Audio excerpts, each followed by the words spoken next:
welcome to the Recovery Matters podcast. My name is TJ. I'm a young person in long-term recovery. I'm here today with our guest. You want to introduce yourself? Yeah, my name is Mike Pohl. I'm a person in long-term recovery, and I came into AA at 21 years old and have been in recovery since March 5th, 1984. So this past March 5th, I celebrated 40 years in recovery. That's so awesome. Congratulations. Thank you. What was it like finding recovery at 21? It was interesting. So I had started at 12, dabbling with this and that, wherever alcohol basically was. That's, I consumed whatever it was that I could consume right from the very beginning. Things really got going when I went into the Air Force at 18. Okay. And they put me right across the street from the NCO club. And there was no airman's club on base. So, they put the person who's got a problem with alcohol and doesn't know it yet right across the street from the bar. That wasn't a good thing. And that was the first place that I was told that maybe I might have a problem. And they sent me to a group on base of people that also had problems, but nobody had any recovery. So I instantly met all of my friends that drank the same way that I did. Yes. And that only lasted a little while longer before I was invited to take an honorable discharge now and leave, or see how things wind up. And I had that inkling that I just wasn't going to be okay. So I came home and, things continued to progress at a really rapid pace. And, 6 weeks after my 21st birthday, I was in crisis. Yep. What's that look like?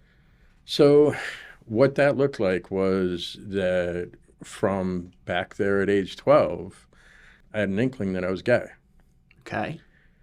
And that last drunk, I was convinced that my problem was that I was gay. And I wound up with my sister, who had the courage that day to look at me and say, "Don't you think you have a problem with alcohol?" And she took me to a friend. I saw at that point alcohol and the role it played in my life, and wound up with a friend of hers who was a reality therapist. Reality therapy was really a big thing back then, who brought me to my first AA meeting at Pathfinders. And I was 21 and scared to death. The way I dealt with fear up until that point was to drink and do speed and other things like that. And now I didn't have any, and I sat in that room at Pathfinders for weeks, and when I got there, unfortunately, I didn't go through treatment. And anybody today that I see who's coming into the program off the street or finding recovery, because there's many ways to find recovery today, that they should try to go to treatment, because we learn so much about addiction and what it's all about. But I went in there and I sat down, and I was in a room full of 75 or so other people that were my age. But I still sat there with, in the back of my head, I'm 21 years old. How in the heck can I be an alcoholic? Mm-hmm. And it's through listening to other people, listening to their stories. And first off, it was like, well, I didn't do that. I didn't do that. I didn't do that. But, in 12-step recovery, they suggest that you go to 90 meetings in 90 days. And I did. And I kept listening. And what started to happen was I started to identify with feelings and some things that I did do, And I got to the place where, yeah, me too. You Me turned too. into a bobblehead. I turned Yep. into a bobblehead. That's exactly what happened, you know. Yep.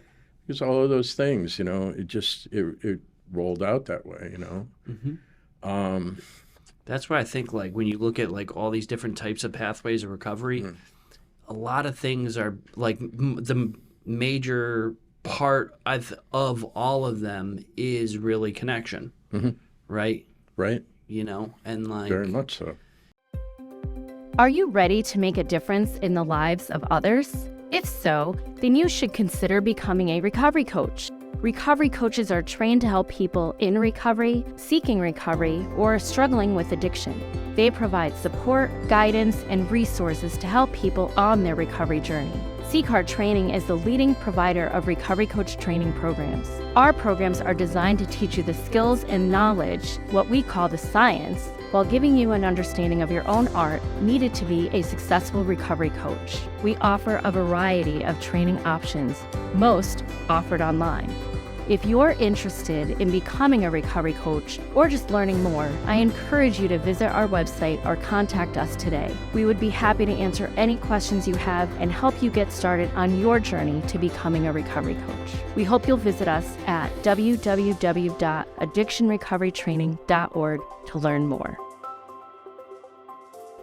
So you're talking about being 21. I found recovery at 22. Right. Right. So I'm a heroin addict. And I was like, all right, there's definitely a problem here. Right. I've burned it all down. You know, did the year in prison, detoxes, treatments, learned all about recovery. Right. And then I remember coming in and starting to come around. And in that first week of recovery, sitting in my bed, I didn't have a TV because I sold it for heroin, you know, in my childhood twin bed at the attic at my parents' house. And being like, I'm 22 years old. How the hell am I going to stay sober every day for the rest of my life? I learned the answer to that, which is One day at a time. Because I thought the same exact thing, you Yep. know, the same exact thing, you know, how am I going to do this for the rest of my life? And, you know, 40 years later, I tell you, it goes by quick, you know, but what really makes it go by quick, you know, you just talked about connection, you know, yes. the relationships that I've developed and had with people, you know, and of course, throughout life, people come into your life and people go out of your life. Yes. But that bond that you have when you share at the level that we do in recovery, that bond is always there. You could run into somebody after not seeing them for 5 years. I've literally done it. And it's like you pick up exactly where you left off. Yes. I just did that. We were just on vacation in Melbourne, Florida. Okay. And I did that with somebody who I hadn't seen for 35 years. That's cool. And that hug was the same exact hug that we hugged out 35 years ago. Yep. And that support and love and concern, you know, and understanding for that person was still there, you know, and that connection was there. That's what you're talking about. Yes. That's what gets us through. I think is one of the most vital and important things in recovery, right? Right. Because so essentially everybody's different. Right. You know, we kind of talked a little bit about like identity and stuff like that. And, you know, I wanted to tell this quick story, but like, so I remember being in maybe I was in my second or third week of recovery. I was like convinced recovery wasn't for me. Right. So I'm like, all right, I got to let everybody know that I'm all set with this recovery stuff. First person I call is Mike. I got to tell him like I'm all set. So I pick up the phone and I was like, all right, I'm going to call him. You know, you pick up, you're like, what's going on? I'm like, yeah, you know, like, I don't think recovery's for me. You know, I'm not going to do heroin anymore. I'm probably going to drink and smoke weed. But, like, you know, I'm kind of all set with all this. And this is what I'm thinking. You're like, all right, get off the pity pot. Go to sleep. Get some sleep. And I'll see you tomorrow at 6:30. I'm going to pick you up. And I was like, all right. You know, I woke up. I went to bed. And I woke up and I felt better. Immediately, right? Like sometimes that simple nudge from somebody we feel connected to is enough to get us over that hump. Right. Because I sit here 8 years later because of all those nudges, you know? And those are nudges that I received. Yes. You know, that's the thing. It's like when we come in, and of course, my nudges back then were a little different. You know, when you're dealing with some of the old timers that I knew, you know, you'd get, I spilt more than you drank. And I just told them, you know, if you weren't such a slob, maybe you would have got here when I did, you know. But that's the thing. It's, you know, when we are in that headspace, right? Because with addiction, you know, oftentimes we just look at it as it's me and being abstinent from the substance, right? Yes. But it's much more than that. But I think a lot of people on the outside do. Yeah. Right? Because like when I found recovery, I had to change everything. Right. You know? Because drugs and alcohol was my identity. Right. You know what I mean? Like when I took my first hit of weed, and I was like, I'm gonna be Rastafarian, man. Like I'm gonna grow out my hair down to my shoulders, you know, this and that, with no clue about what the culture was. I just thought people smoked weed into this, and like, you know, or I sold a couple, you know, bags of weed, and it's like, oh, I'm a drug dealer now, and like, you know, this is my identity, right? And like getting into other drugs, like, you know, so it's like all of a sudden, boom, walking out of detox, it's like I'm 4 days sober. Like, what do you do? And like, who am I? Right. You know? And that's the thing. You know, it's when I first got sober, and again, I was around a lot of young people, you know, young people's in 12-step recovery at the time was huge. There were a lot of younger people around. The thing is that coming in, and of course, product of 12-step recovery, right? Yep. I'm still afraid to share who I am, right? Because I'm looking at you and I think you got it all together, right? And I know what I got going on in my head, and I'm not associating, you know, what I'm thinking about me as, well, maybe that person's thinking the same thing. It's like I try to conform to what I think other people need to see, you know? Yes. And, you know, over time, it's just like I needed to do that, but I didn't need to do that. You know, it's like, you know, when I'm looking at myself and judging what's going on with me by what I see in you, you know, oftentimes, you know, the vast majority of times I'm wrong. You know, we're all trying to do this together, you know. And we all have, you know, early on and throughout life, the same parallel thoughts and things like that, you know. But of course, at the time, I was struggling too, you know. Yes. You know, in, you know, late 70s, early 80s, you know, I started to drink. I entered adolescence, and I had that feeling that I was gay. Back then, it's like you had these preachers on TV, you know, telling me exactly where I was going, you know, and what kind of fire I was going to face, you know. So how, you know, for me, having that addict's mind and just trying to escape it, you know, it pushed me more into using, you know, just to try to cope, you know. Yes. And then getting sober, I'm still having that in the back of my head. And I'm not okay being who I am around other people, because I think that if I am who I am, you're going to think about me like I think you're going to think about me. And you know what? It's just not the case. Yep. You know, and for the first 10 years in recovery, I lived a lie. You know, I really did.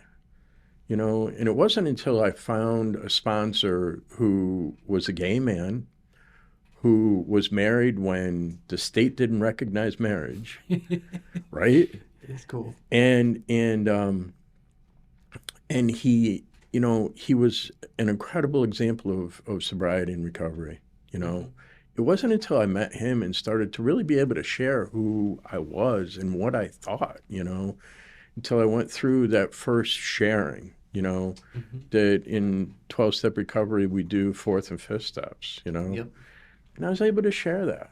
I was able to share who I was. And from that point, it was like, I'm trying to live in recovery. I got to be honest about who I am, you know. And that whole process, you know, and that was at 31 years old. I needed to finally talk to my parents about who I was, you know. And I'll never forget telling my mother, I was in tears and she was in tears, and you know, we're sitting on her bed and I said, I have to tell you something. She's like, what is it? What is it? And I'm crying. And she's like, what is it? And I said, I'm gay. And she said, yeah, I know. Just don't march in any of those parades. You know, because that's, you know, the grew up in the 30s and 40s, you know, that kind of thing. But she came to accept me for exactly who I am. And it's through that love that helped me get the courage just to be me, you know. And the only people, and there's only been a few, the only people that have ever had a problem with who I am are people that have a problem with themselves. They have a problem know? with who they are. Yeah. Yeah. You know, and love and respect is what I've known, and love and respect is what I've given. And, you know, just that real connection, you know, is there. And just being able to be who I am and know that it's okay for you to be you and it's okay for me to be me. If I could change one thing about my recovery, Okay. it would be to fear less earlier, right? My disease, the disease of addiction, manifests itself with fear. And I'll tell you that most everything that I've ever been afraid of in recovery wasn't real. And because of those things, it made me make decisions regarding, you know, what I was going to do next that many times weren't in my best interest, you know? And, you know, that's something that can hold, you know, it's something that held me back. Coming into recovery, there's this, in a way, in many people, there's a sense of guilt and shame that's toxic, that says there's something wrong with me, and, you know, I'm less than because there's these things that I did and they're just so unforgivable. And then once again, that's my disease manifesting itself, because it's just not true, right? The thing is that when we're caught in addiction, there's things that we do that we normally wouldn't do if we weren't, right? And to hold myself and to continue to penalize myself, you know, to continue to judge myself over and over with that is, you know, is quite the challenge. It's the book, The Four Agreements. It's a good book. Right? It's an Real awesome good book. It's an awesome book. Our AWOL group's reading it right now. And it's like, if we do something wrong, you know, we take responsibility for it.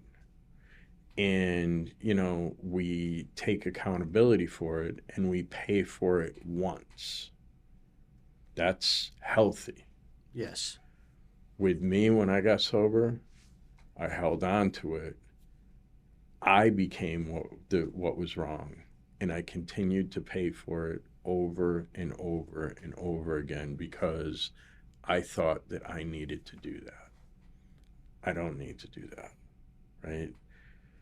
There's a time and a place to deal with things like that. In early recovery, it's not really the time and the place to deal with things like that. Yes. It's about learning how to live in recovery every day. And those things that I need to deal with, I'll deal with them when they come along. And, you know, I just need to get to a pathway to recovery get the support from the people around me and start walking on that path, everything that I need will come to me. Yes. And it always has. Absolutely. Yeah, thank you for coming on, Mike. Thank you, TJ.